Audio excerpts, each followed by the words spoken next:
Thank you all for tuning in and welcome back to the run-up here on The Buzz. My name is Nick Alfano, here to break down the ins and outs of the presidential election after Monday's debate.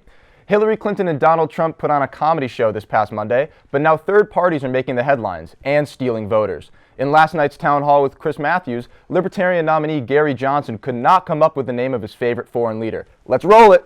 Who's your favorite foreign leader? Who's my favorite? Just name anywhere in the country, any one of the continents, any country. Name one foreign leader that you respect and look up to. Pick any leader. The former president of Mexico. Which one? He could have named anybody. He could have named Queen Elizabeth. Even my 15-year-old sister can come up with something better than the former president of Mexico. Yet he chose to embarrass himself by admitting that he could not think of the former president of Mexico. He was talking about Vicente Fox, by the way, who happens to be his favorite foreign leader. But if you're going to talk about Gary Johnson this election season, you can't forget about Jill Stein. Stein is a former practicing physician and is currently the presidential candidate of the Green Party in the 2016 election.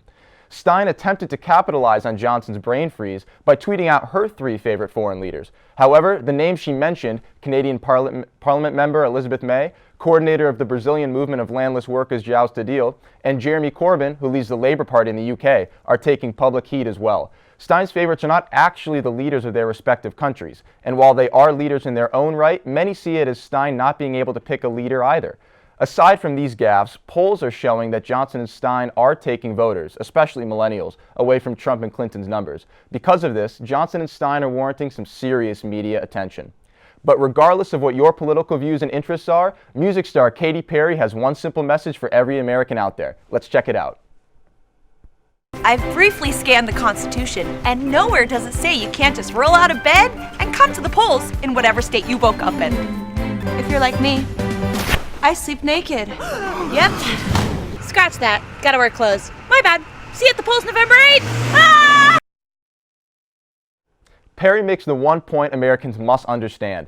As an American citizen, it is your civic duty to get out to the polls and vote. If you don't, you're wasting the rights you're lucky enough to have, just by virtue of being an American. So do me a favor. I don't care if you vote for Gary Johnson, Jill Stein, frontrunners Hillary Clinton and Donald Trump, or you could even write in Kobe Bryant for all I care. Just go out and vote and make your country proud. That's it for the run-up, but here with me now is Savanah Sinfield with a political trivia game. Hey Savannah, how you doing? Tell me what you got. I'm great, Nick. How are you? Living the dream. So, since the first presidential debate on Monday, there's obviously been a lot more talk about who's going to be right for the position, Donald Trump or Hillary Clinton. And I think it's a really important thing to sort of look at things they've said in the past and examine, okay, who's actually fit for the job.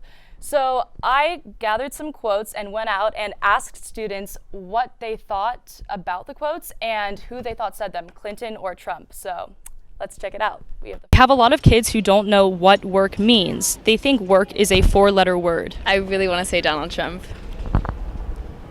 I'm gonna agree. I think it's Donald Trump because he says how much, with his business, how much work he's done, so. Donald. It was actually Hillary in her 2008 campaign. Hillary? Ding, ding, ding, you are correct. Oh no, I would have thought it was Donald Trump. All he talks about is Trump Towers and the real estate and the work he puts in with that. All that stuff. I honestly was surprised too because she seems to be sort of the person for young people and hard workers and basically the millennials, in my opinion. And I feel like she would never actually say something like that. But I guess in 2008, for her presidential campaign, it was a little bit different back then. Yeah, it's probably something she's trying to hide from potential voters. And she can always change her opinion and kind of make it seem like she has different priorities now. Absolutely. But who knows? We'll see. Next quote. The American people are tired of liars and people who pretend to be something they're not. Donald. Let's mix it up. I'm gonna say Hillary. Hillary. Donald? Nope. It's actually Really? Hillary Clinton. Oh. Okay. No, that sounds like something Hillary would actually say. You know, she doesn't want any pretenders out there. And she actually got a lot of heat for this because people were saying, oh, you're calling the kettle black, you don't actually follow your policies that you say you have, blah, blah, blah, like all that kind of stuff. And I mean, I don't blame them. She kind of deserves to come under fire and be looked at, but then again, so does our friend Donald. So absolutely. Let's check out the next one. I have a great relationship with the blacks. I've always had a great relationship with the blacks.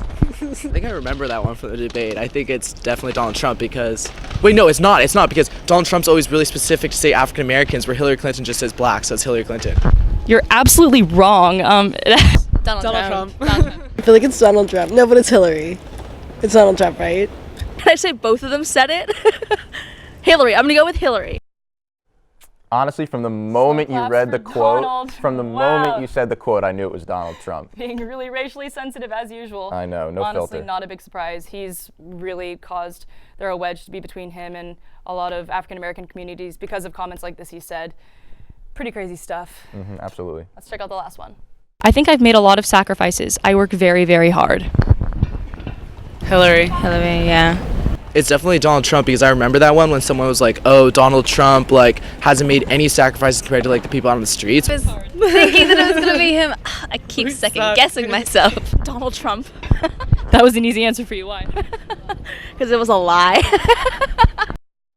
The context of that is so ridiculous. I know. I mean, Remember that happening? I remember, the parents of a Muslim American soldier that passed away in battle came on to the Democratic National Convention stage and started talking about, what is Donald Trump sacrificed because my child has sacrificed so much, and I can't Yep. believe it. I've given a lot of people employment opportunities, and I work really, really hard. And I have investments in this city. Remember, I have investments in Charlotte, so from this past debate, I really care about Charlotte I because know. his investments are there. He goes a little overboard sometimes, but that's for Yikes. Donald for you. All right, well, thank you, Savanah, for joining us. Thank you. Thank you so much for watching Trojan Trivia this week. Make sure to check in with us later for some more questions with our Trojans. Let's check out fall fashion.